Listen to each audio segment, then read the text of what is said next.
सबसे पहले आज की सबसे बड़ी खबर जो आपको चिंता में डाल देगी, और सवाल आज ये है कि क्या भारत पर अब तक का सबसे बड़ा आतंकवादी हमला होने वाला था? क्या भारत पर अमेरिका के 9/11 जैसे आतंकी हमले की तैयारी थी? आतंकी डॉक्टरों का यह नेटवर्क भारत पर 26/11 से भी बड़े आतंकवादी हमले की तैयारी कर रहा था, क्योंकि अब जो खुलासे हो रहे हैं उनसे यही लगता है कि आतंक के ये डॉक्टर भारत पर हमला करके एक ऐसा जख्म हमें देना चाहते थे जो भारत कभी भूल ना सके, जो भारत के लोगों को हमेशा याद रहे। आपको दुनिया के 2 बड़े आतंकवादी हमलों की आज तस्वीरें दिखाते हैं, अगर आप भूल चुके हो तो।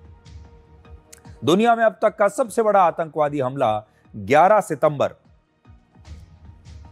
2001 को अमेरिका में हुआ था, जिसमें अल-कायदा के आतंकवादियों ने न्यूयॉर्क के वर्ल्ड ट्रेड सेंटर से 2 यात्री विमानों को टकरा दिया था, और इस हमले में करीब 3000 लोगों की मौत हुई थी।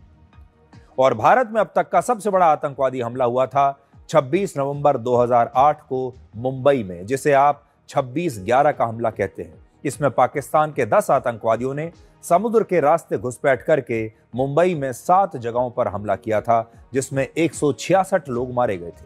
और इस बार आतंकी डॉक्टरों का यह नेटवर्क कुछ इसी तरह से हमारे देश पर एक बहुत बड़े हमले की तैयारी कर रहा था, और वो ये हमला हमास के स्टाइल में ड्रोन्स और रॉकेट से करना चाहते थे।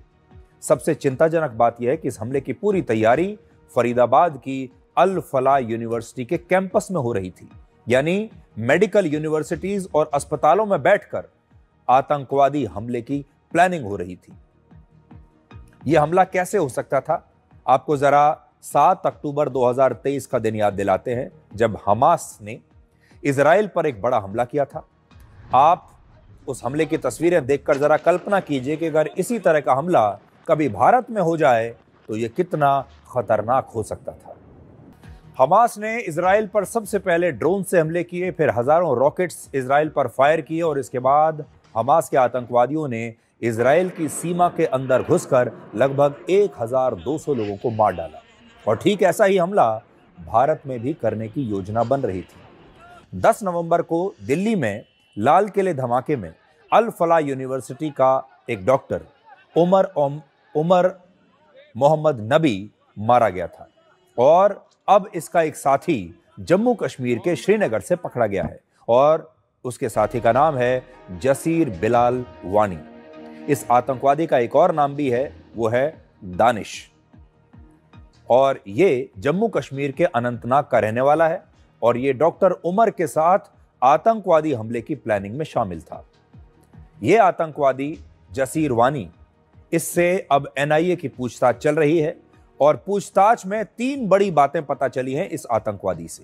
पहला, यह आतंकवादी ड्रोन्स को मॉडिफाई करके दिल्ली में वैसा ही हमला करना चाहते थे जैसा हमास ने इजराइल पर किया है। यानी हो सकता है कि यह आतंकवादी बाजार में मिलने वाले किसी सामान्य से ड्रोन में कुछ बदलाव करके, उसे मॉडिफाई करके उसके ऊपर विस्फोटक लगाते, और फिर ऐसे ड्रोन्स की मदद से किसी भी जगह पर हमला किया जा सकता था।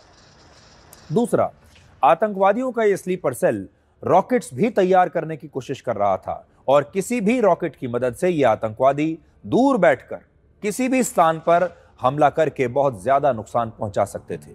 और तीसरा, आतंकवादी जसीर वानी खुद ड्रोन्स को मॉडिफाई करने और रॉकेट्स तैयार करने की टेक्नोलॉजी के बारे में अच्छी तरह से जानता था। यानी आप कह सकते हैं कि जसीर वानी सिर्फ एक मददगार नहीं था, बल्कि इस स्लीपर सेल का सबसे खतरनाक आतंकवादी और एक टेक्निकल कमांडर था, जो हमारे देश में बैठकर गाजा जैसे हमले की प्लानिंग कर रहा था।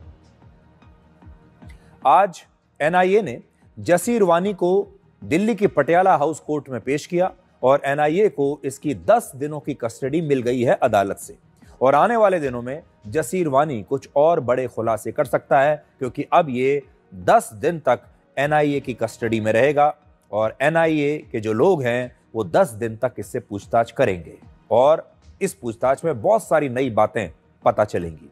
इनका नेटवर्क कैसा था, इनकी प्लानिंग क्या थी, पैसा कहां से आ रहा था, हथियार कहां से आ रहे थे, और सबसे बड़ी बात, इनका रिमोट कंट्रोल कहां था। क्या इनका रिमोट कंट्रोल पाकिस्तान में है? ये एक बहुत बड़ा सवाल है। क्योंकि आप जानते हैं, ऑपरेशन सिंदूर के बाद से भारत सरकार ने जो नई नीति बनाई है, उसके तहत अगर भारत में कोई आतंकवादी हमला होता है तो इसे एक्ट ऑफ वॉर माना जाएगा। और अगर इन आतंकवादियों के तार पाकिस्तान से जुड़े हुए निकले, अगर ये पैसा, ये सारी योजना और इनका रिमोट कंट्रोल पाकिस्तान में मिला, तो फिर इसके परिणाम बहुत गंभीर हो सकते हैं।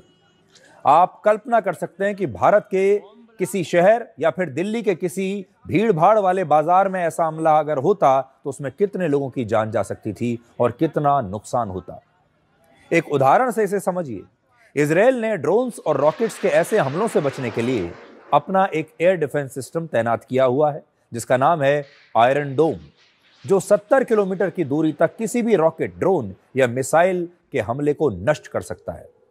हालांकि अगर दिल्ली में आतंकवादी ड्रोन्स और रॉकेट से हमला करते और वो ड्रोन्स और रॉकेट्स हमारी ही भूमि से छोड़े गए होते, दिल्ली के आसपास से ही उन ड्रोन्स और रॉकेट्स को इस्तेमाल किया गया होता, तो शायद इन्हें रोकना बहुत मुश्किल होता, क्योंकि हमारे देश की सेनाएं सीमा पार से होने वाले ऐसे किसी भी हवाई हमले के लिए तो हमेशा तैयार रहती हैं। इसे हम रोक सकते हैं।